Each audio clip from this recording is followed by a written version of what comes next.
quatrième croisade de 1204 ou la croisade détournée.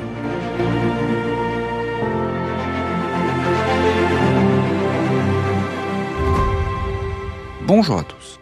Normalement, une croisade regroupe des soldats qui ont pris la croix pour libérer Jérusalem des mains des musulmans, ou qui vient aider les États latins d'Orient qu'on a créés sur place. Sauf que là, il faut imaginer ces mêmes soldats en train de mettre à sac une immense capitale chrétienne, de piller la ville, de profaner la plus grande église du monde chrétien. Ça paraît insensé, non ? Et pourtant, c'est exactement ce qui s'est passé en avril 1204 à Constantinople. La ville la plus riche et la plus prestigieuse de la chrétienté a été pillée pendant 3 jours par ceux-là même qui étaient censés défendre la foi. Comment une croisade, destinée à lutter contre les infidèles, s'est-elle retrouvée à détruire le cœur de l'Empire byzantin ? Et surtout, comment cet événement a-t-il définitivement brisé l'unité de la chrétienté ? Découvrons ensemble l'histoire de la 4e croisade, celle qu'on surnomme la croisade détournée. Pour comprendre comment on en est arrivé là, il faut revenir à 1198. Le pape Innocent III, un homme énergique et ambitieux, lance un appel pour une nouvelle croisade, la 4e. L'objectif est clair, conquérir l'Égypte. Pourquoi l'Égypte ? Parce que c'est la clé du monde arabo-musulman. Cette région est riche, fertile, et surtout, elle pourrait servir de monnaie d'échange pour récupérer Jérusalem, tombée aux mains de Saladin en 1187. Mais voilà, cet appel à la croisade ne rencontre pas le succès espéré. Les grands rois européens ont d'autres soucis en tête. Le Saint-Empire germanique est en conflit avec la papauté. La France et l'Angleterre se font la guerre. Résultat, seuls quelques barons et chevaliers répondent à l'appel. Parmi eux, Boniface de Montferrat et Geoffroy de Villehardouin. Je vais guerroyer à la croisade. Bon, alors ils sont motivés, ils veulent vraiment partir, mais il y a un problème de taille. Comment rejoindre l'Égypte ? Pour transporter une armée entière, attention, on parle quand même de 33 500 hommes, 4 500 chevaliers, 9 000 écuyers, 20 000 soldats, plus les chevaux et l'équipement. Donc, pour transporter tout ça, il faut une flotte gigantesque. Et en l'an 1200, une seule puissance maritime peut fournir ça. Venise, la Sérénissime, la République marchande. Alors les Vénitiens, des excellents commerçants, acceptent. Mais tout a un prix. 84 000 marques d'argent. Une somme colossale. Les croisés, qui n'ont pas trop le choix, acceptent et se donnent donc rendez-vous à Venise. Ah, Venise. Et c'est là que les ennuis commencent. En juin 1202, ils arrivent à Venise, mais ils sont bien moins nombreux que prévu. Et surtout, ils n'ont pas assez d'argent. Ils parviennent à rassembler 51 000 marques, mais il en manque encore 33 000. Imaginez la scène, des milliers de guerriers bloqués à Venise, sans argent pour payer leur passage, sans possibilité de rentrer chez eux. Et les Vénitiens, eux, ont construit toute une flotte, ils veulent donc être payés. Et c'est là qu'intervient Enrico Dandolo, le doge de Venise. Alors ce personnage est fascinant. Il a 85 ans quand il est élu doge. Il est quasi aveugle, mais c'est un diplomate redoutable, avec une volonté de faire. Et Dandolo propose un marché aux croisés. Reporter la dette en échange de leur aide militaire. Il a une cible en tête. Zara, une ville qui est sur la côte adriatique. Alors Zara appartenait autrefois à Venise, mais elle est passée sous la protection du roi de Hongrie. Et les Vénitiens voudraient bien la récupérer. Bon, il y a un petit problème, c'est que Zara est une ville chrétienne. Certains croisés d'ailleurs protestent. Comment peuvent-ils attaquer des chrétiens alors qu'ils ont pris la croix pour combattre des musulmans ? Et les habitants de Zara, désespérés, accrochent même des croix sur leurs murailles pour rappeler qu'ils sont chrétiens. Mais Dandolo est inflexible. En novembre 1202, Zara est assiégée, prise et saccagée. Alors le pape Innocent III est furieux. Il excommunie tout le monde. Excommunier, ça veut dire rejeter hors de la communion des chrétiens. Ils ne sont plus considérés comme chrétiens. Dandolo, les Vénitiens, les croisés. Alors, certes, il va finir par pardonner aux croisés. Il plaide qu'il n'avait pas vraiment le choix. Mais il maintient l'excommunication contre les Vénitiens. Ça devrait s'arrêter là, non ? En fait, non. Parce que les soldats de Dieu viennent de franchir une ligne. Ils se sont transformés en mercenaires. Et l'histoire ne fait que commencer. Arrive alors un jeune prince byzantin. Nous sommes en janvier 1203. C'est le moment où les croisés hivernent à Zara. Ce jeune homme s'appelle Alexis Ange. Il a une vingtaine d'années et il a une histoire tragique à raconter. En 1195, son père, l'empereur Isaac II de Byzance, a été renversé par son propre frère Alexis III. Isaac a été aveuglé, c'est une pratique courante à Byzance pour empêcher un empereur déchu de revenir au pouvoir. Et il a été jeté en prison. Et le jeune Alexis, lui, a réussi à s'enfuir. Et Alexis va faire une proposition incroyable aux croisés. Si vous me remettez sur le trône avec mon père, je vous verse 200 000 marques d'argent. En plus, je fournis 10 000 soldats pour libérer Jérusalem et je réunis les églises d'Orient et d'Occident sous l'autorité du pape. Pour les croisés endettés, c'est la solution miracle. Avec cet argent, ils peuvent rembourser Venise et financer leur croisade en Égypte. Byzance, oui, il y a du pognon. Pour Dandolo, c'est encore mieux. Venise a des intérêts commerciaux majeurs à Constantinople. Remettre au pouvoir un empereur qui leur doit tout, c'est s'assurer le contrôle du commerce en Méditerranée orientale. Alors le pape, lui, s'oppose violemment à ce plan. Attaquer Constantinople, la capitale de l'Empire byzantin chrétien, impensable. Mais les dés sont jetés. En juin 1203, la flotte croisée met le cap vers Constantinople.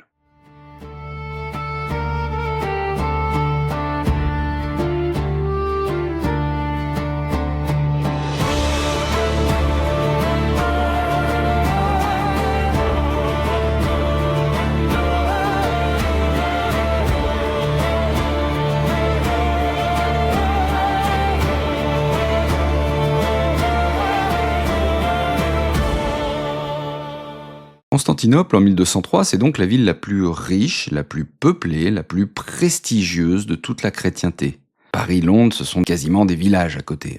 Constantinople, c'est la Rome de l'Orient. Oui, les Byzantins sont les continuateurs de l'Empire romain d'Orient. D'ailleurs, eux-mêmes ne s'appellent pas Byzantins, ils s'appellent les Romains. Le nom byzantin vient bien plus tard, il est donné au XIXe siècle. Donc Constantinople, c'est 400 000 habitants, des murailles réputées imprenables, des trésors accumulés pendant 8 siècles, et la basilique Sainte-Sophie, la merveille du monde chrétien. Les croisés arrivent donc devant cette ville immense en juin 1203. Alors ils s'attendent à ce que la population se soulève en faveur du jeune Alexis, mais ça ne se passe pas du tout comme prévu. Les Byzantins détestent les Latins, oui c'est comme ça qu'ils appellent les Occidentaux, et ils ne voient pas pourquoi ils devraient accepter un empereur imposé par des étrangers.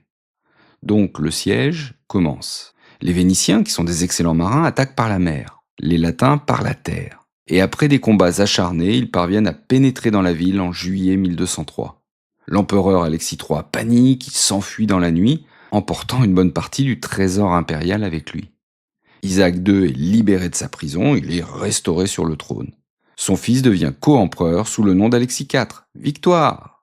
Enfin, en théorie. Oui, Alexis IV se retrouve face à un problème monumental. Il a promis 200 000 marques d'argent. Mais son oncle, souvenez-vous, est parti avec le trésor. Il doit donc lever des impôts extraordinaires pour payer les croisés, ce qui le rend extrêmement impopulaire. Deuxième problème, il a promis de réunir les églises d'Orient et d'Occident. Sauf que l'église orthodoxe de Constantinople refuse catégoriquement de se soumettre à Rome.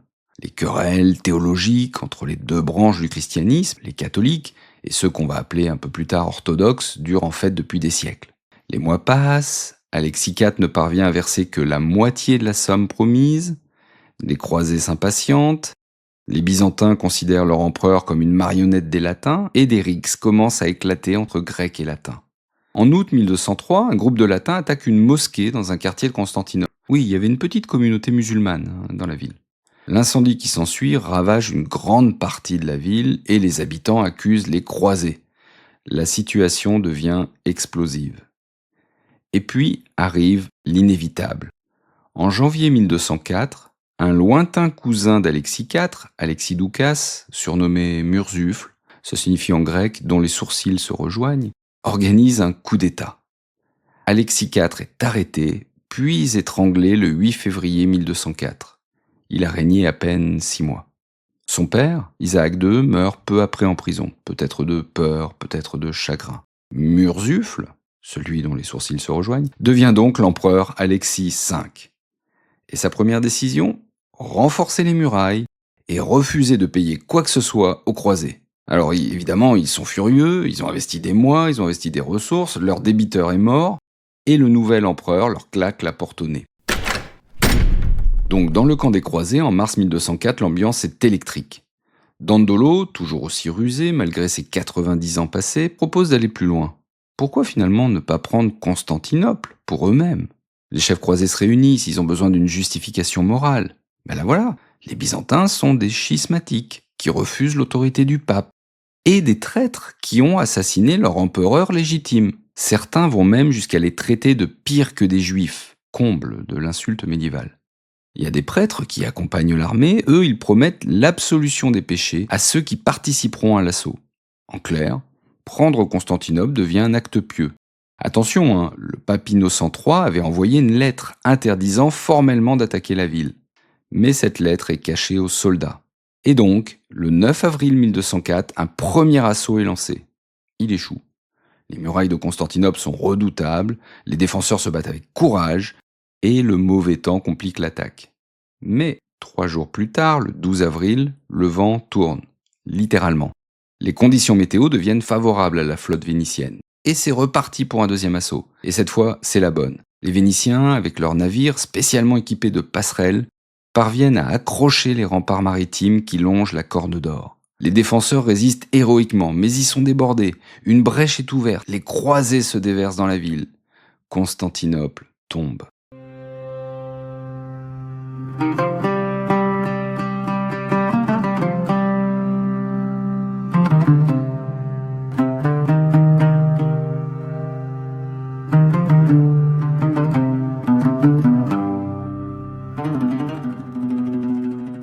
Ce qui se passe ensuite est l'une des pages les plus sombres de l'histoire médiévale. Pendant 3 jours, Constantinople est livrée au pillage. 3 jours de cauchemar. Les croisés tuent, violent, pillent, sans distinction d'âge ni de sexe. Le sang chrétien inonde les rues de la capitale de la chrétienté d'Orient. L'historien byzantin Niketas Choniates, témoin des événements, nous a laissé un récit glaçant.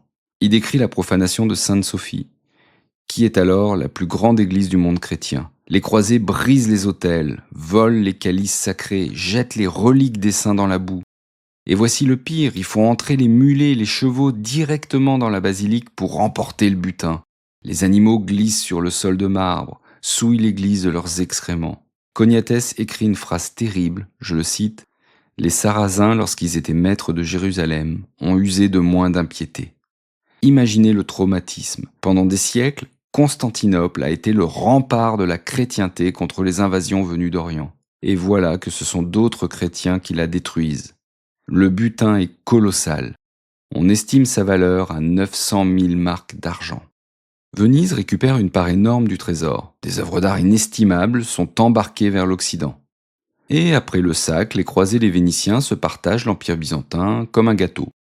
Un empire latin de Constantinople est créé. Il dure jusqu'en 1261, pas très longtemps donc en fait, une grosse 50aine d'années. Mais regardons la part de Venise. Dandolo négocie brillamment. Venise obtient 3/8 de l'Empire romain d'Orient. 3/8. La Sérénissime contrôle désormais les ports clés, les îles stratégiques, les routes commerciales. Et Dandolo meurt à Constantinople en mai 1205, à plus de 90 ans. Il s'était arrogé le titre incroyable de « souverain des 3/8 de l'Empire romain ». Pour le doge d'une république marchande, c'est pas mal. Et Venise rapporte chez elle un butin considérable. Ces colonnes que vous voyez là ont été rapportées comme butin de guerre, après le pillage de Byzance durant les croisades. Parmi les trésors, il y a 4 magnifiques chevaux de bronze sculptés dans l'Antiquité et qui se trouvaient dans le célèbre hippodrome de Constantinople. Alors ces statues, ramenées dans des conditions assez rocambolesques, manquent même de couler avec leurs bateaux, ornent aujourd'hui la basilique Saint-Marc à Venise. D'ailleurs, si vous allez à Venise, vous pourrez regarder au-dessus de la basilique, on voit très bien ces chevaux. Enfin, des répliques. Les originaux sont protégés à l'intérieur pour éviter qu'ils ne s'abîment. Ces chevaux sont un témoignage direct de ce pillage d'il y a plus de 800 ans. Et la croisade en Égypte n'a jamais lieu. Les croisés s'installent à Constantinople, se disputent les territoires, se battent contre les Grecs qui résistent. L'objectif initial, libérer Jérusalem, est complètement oublié.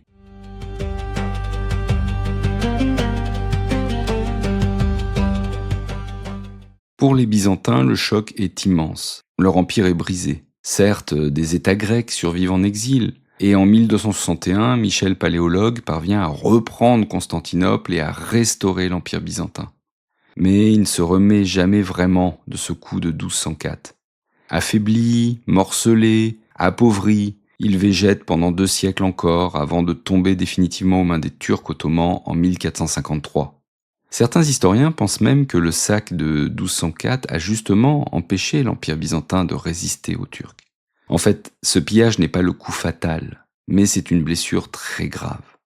Mais au-delà des conséquences politiques, c'est la rupture religieuse qui est définitive. Les chrétiens orthodoxes ne pardonnent pas. Pour eux, 1204 consomme le schisme entre l'Église catholique et l'Église orthodoxe, déjà entamé depuis la double excommunication de 1054. D'ailleurs, en 2004, 800 ans après les faits, le pape Jean-Paul II demande pardon au patriarche de Constantinople pour le sac de la ville. C'est vous dire si la blessure est profonde. La 4e croisade nous rappelle en fait une leçon amère. Les motivations religieuses peuvent facilement masquer des intérêts bien plus terrestres. Des soldats qui prétendaient servir Dieu ont fini par massacrer d'autres chrétiens pour de l'argent. Et pour Constantinople, en tout cas, l'aide militaire occidentale, tant espérée, s'est transformée en la pire catastrophe de son histoire millénaire. Merci d'avoir écouté cet épisode. Si cette histoire de complot vénitien vous a fasciné, sachez qu'elle fait partie du livre « Mais c'est un complot » que j'ai écrit avec mon ami Benjamin Briot de la chaîne Nota Bene. Ce livre, qui est récemment sorti en poche, explore les vrais complots de l'histoire, ceux qui ont vraiment existé, pas les théories farfelues. Et justement, la 4e croisade en est un bel exemple, un détournement calculé, orchestré par Venise et qui a changé le cours de l'histoire. Si vous cherchez une idée de cadeau de Noël pour un amateur d'histoire ou pour vous-même, ce livre pourrait faire l'affaire. Vous trouverez toutes les références dans la description de l'épisode. Si cet épisode vous intéressait, vous pouvez aussi soutenir le podcast en laissant une note, un commentaire sur votre plateforme préférée, ou vous abonner au podcast si ce n'est pas fait, c'est gratuit et vous ne louperez aucun épisode. Je lis tous vos commentaires avec grand plaisir. Et on se retrouve très bientôt pour une nouvelle page d'histoire.